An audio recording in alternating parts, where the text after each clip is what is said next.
देवभूमि उत्तराखंड की बेटियां बदलेंगी इतिहास। अब देवभूमि उत्तराखंड में गंगा घाटों पर महिलाएं कराएंगी आरती।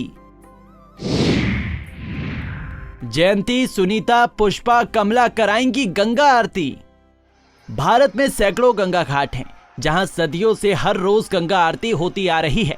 अभी तक इन घाटों पर आपने पुरुषों को गंगा आरती कराते देखा होगा, लेकिन अब उत्तराखंड की 4 बेटियां जयंती, सुनीता, पुष्पा, कमला इतिहास बदलने जा रही हैं।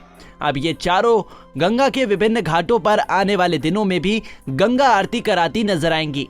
दरअसल हरिद्वार, ऋषिकेश, प्रयागराज समेत विभिन्न सभी प्रमुख स्थलों के गंगा घाटों पर पुरुषों द्वारा आरती की परंपरा सदियों से चली आ रही है, लेकिन अब महिलाओं को भी गंगा आरती कराने का मौका मिलेगा। उत्तराखंड में गंगा नदी के विभिन्न घाटों पर अब महिलाएं भी नमामि पुरुषों की भांति गंगा आरती कराती नजर आएंगी। राष्ट्रीय स्वच्छ गंगा मिशन ने देवभूमि में गौमुख से लेकर गंगा सागर तक के सभी घाटों पर मां गंगा की आरती की पहल की है।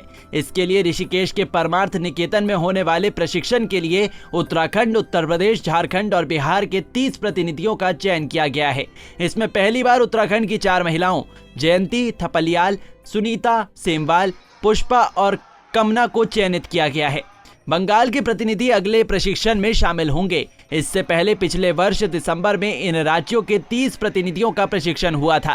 प्रशिक्षण में मां गंगा की आरती, विधि विधान, ड्रेस कोड समेत अन्य जानकारियां दी जाएंगी। प्रशिक्षण के बाद इनकी सहभागिता और मार्गदर्शन में आरती होगी। अपने अपने क्षेत्र में ये विधि विधान के साथ आरती करवाएंगे। उत्तराखंड की प्रशिक्षण लेने वाली महिलाएं हरिद्वार और चमोली जिलों में स्थित गंगा घाटों में ये जिम्मेदारियां निभाएंगी। इस पहल से महिलाओं को सीधे सीधे गंगा संरक्षण से जोड़ने में मदद मिलेगी।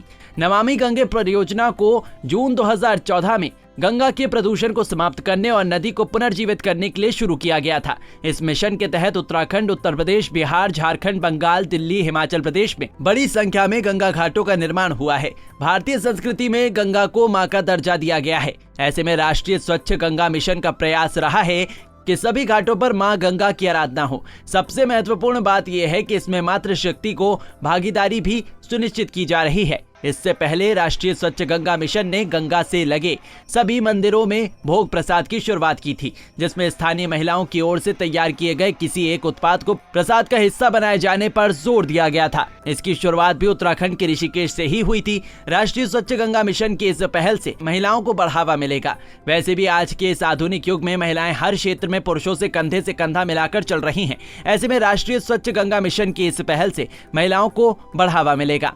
Bureau report, Punjab Kesari TV. हमसे जुड़े रहने के लिए हमारे YouTube चैनल को सब्सक्राइब करें और नई वीडियो की नोटिफिकेशन के लिए बेल आइकॉन को दबाएं।